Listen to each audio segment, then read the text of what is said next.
જૂનાગઢ શહેરના તમામ વિસ્તારોમાં ખાસ કરીને જે પીડા ગુનેગારો છે, નોટરિયસમાં હોય, એનડીપીએસના આરોપીઓ છે, હિસ્ટ્રી શીટર હોય, આ ઉપરાંત અન્ય જે ચાલુ તપાસના ગુનામાં પકડવાના બાકી આરોપી છે તેમના લિસ્ટ બનાવી અને અલગ અલગ 18 ટીમોને છે એ આરોપીના એડ્રેસ વાઇઝ તેમના ઘર સર્ચ કરવા અને આ આરોપી જે પકડવાના બાકી છે મળી આવે તેમના વિરુદ્ધ કાયદેસરની કાર્યવાહી કરવા માટે છે એ મેગા કોમ્બિંગ કરવામાં આવેલું, જેમાં છે ખાસ કરીને છે મજેવાડીનો જે બનાવ બનેલો તેમાં પકડવાના બાકી 3 આરોપી આ કોમ્બિંગ દરમિયાન છે પોલીસની ટીમે પકડી લીધેલા,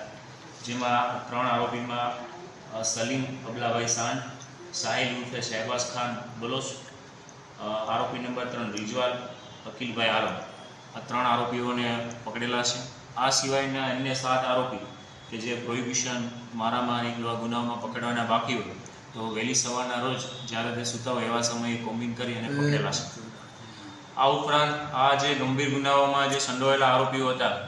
તેમના આ ઉપરાંત બિનજામીન લાયક વોરંટ હોય તેમના વિરુદ્ધ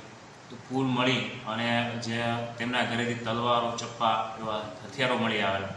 તો જીપી એક્ટની કલમ 135, MB એક્ટ 207 મુજબ વાહન ડિટેન કરવા,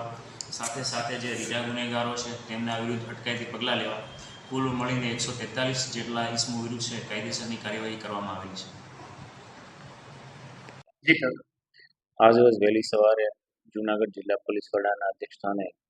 ઉચ્ચ પોલીસ અધિકારીશ્રીઓની હાજરીમાં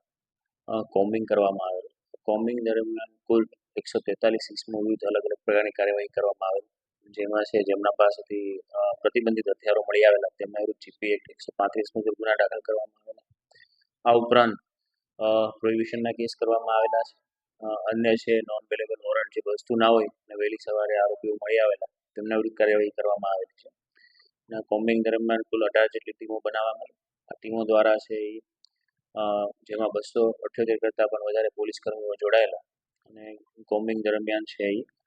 ચાલુ તપાસના કુલ 7 આરોપીઓ ઝડપાયેલા અને